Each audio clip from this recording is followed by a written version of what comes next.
Ayan, hello.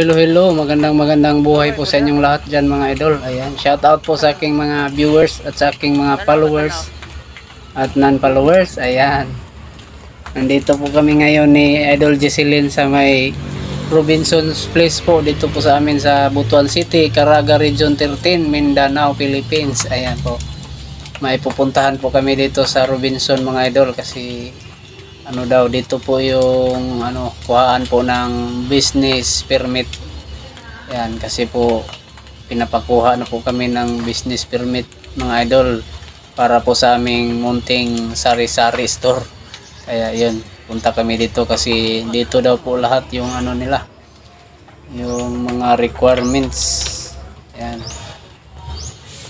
one stop shop daw po para sa business permit. Ayan po, dito po sa ground floor ng Robinson. Ayan po, nandun po. Ayan, nandito lang po muna ating video mga idol. Huwag kalimutang i-like and share at paki-follow na rin po ako.